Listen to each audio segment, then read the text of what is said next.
গত ৯ এপ্রিল একটা অফিস আদেশ জারি করা হয় এই মর্মে যে বৈষম্য বিরোধী আন্দোলনের মামলায় অনেক আসামি, সুতরাং সেই সমস্ত আসামিদের গ্রেপ্তারের ক্ষেত্রে কিংবা এই জাতীয় মামলায় তদন্তপ্রাপ্ত আসামিদেরকে গ্রেপ্তারের ক্ষেত্রে ঊর্ধ্বতন কর্তৃপক্ষের অনুমোদন নিতে হবে। অর্থাৎ এজাহারভুক্ত আসামি কিংবা তদন্তপ্রাপ্ত কোনো আসামিকে গ্রেপ্তারের ক্ষেত্রে ঊর্ধ্বতন কর্তৃপক্ষের অনুমোদন ছাড়া কোনো পুলিশ কর্মকর্তা কাউকে গ্রেপ্তার করতে পারবেন না। এই আদেশটিকে আমরা সুপ্রিম কোর্টের হাইকোর্ট বিভাগে জনস্বার্থে একটি রিট পিটিশন দায়ের করে চ্যালেঞ্জ করি এবং সুপ্রিম কোর্টের আইনজীবী আমার বাম পাশে দাঁড়ানো অ্যাডভোকেট মোহাম্মদ জসিমউদ্দিন তিনি সেই মামলাটি দায়ের করেন এবং সুপ্রিম কোর্টের হাইকোর্ট বিভাগ গত 23 এপ্রিল 2025 তারিখে এই মর্মে রুল ইস্যু করেন যে কেন এই অফিস আদেশটি অর্থাৎ 9 এপ্রিল 2025 তারিখে ঢাকা মেট্রোপলিটন পুলিশের পক্ষ থেকে দায়েরকৃত অফিস আদেশ যার ভিত্তিতে পুলিশকে বৈষম্য বিরোধী মামলায় কোনো আসামিকে গ্রেপ্তার করার ক্ষেত্রে ঊর্ধ্বতন কর্তৃপক্ষের অনুমোদন ছাড়া এবার বারণ করা হয়েছিল, সেটি কেন অবৈধ এবং ক্ষমতা বহির্ভূত মর্মে নয় সেই মর্মে রুল ইস্যু করা হয়েছিল এবং আদালত ওই আদেশের কার্যকারিতা 3 মাসের জন্য স্থগিত করেছিল। আপনারা জানেন যে সুপ্রিম কোর্টের হাইকোর্ট বিভাগের এই আদেশের বিরুদ্ধে সরকারের পক্ষ থেকে, রাষ্ট্রের পক্ষ থেকে, অ্যাটর্নি জেনারেলের পক্ষ থেকে সুপ্রিম কোর্টের আপিল বিভাগের মাননীয় চেম্বার বিচারপতির কাছে স্টের জন্য আবেদন করা হয়েছিল, কিন্তু অনারেবল জাজ ইন চেম্বার স্টে দেননি। পরবর্তীতে এটি আজকে সুপ্রিম কোর্টের আপিল বিভাগের 1 নম্বর কোর্টে শুনানি হয়েছে এবং সেই শুনানি হিসেবে অন্তে এবং বিজ্ঞ অ্যাটর্নি জেনারেল জনাব মোহাম্মদ আসাদুজ্জামান তিনি রাষ্ট্রের পক্ষে এই মামলা শুনানি করেছেন।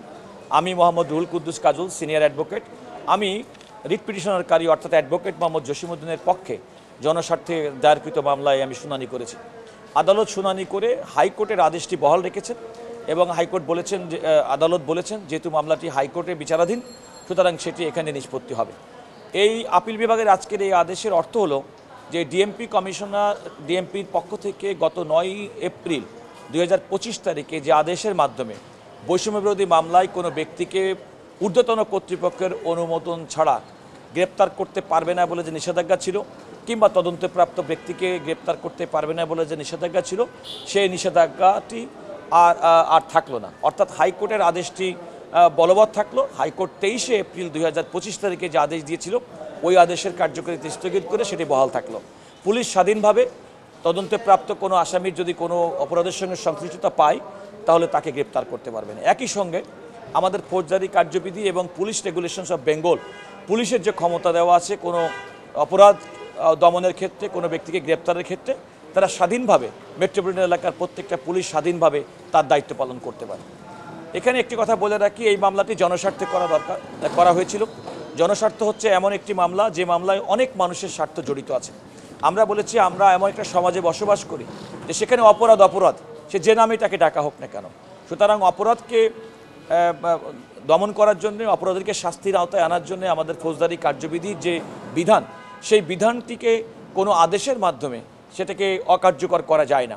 এই অকার্যকর করা যায় নাই বলেই আমরা হাইকোর্ট ডিভিশন থেকে রুল পেয়েছিলাম এবং স্থগিতাদেশ পেয়েছিলাম, যেটি এখন বহাল হলো।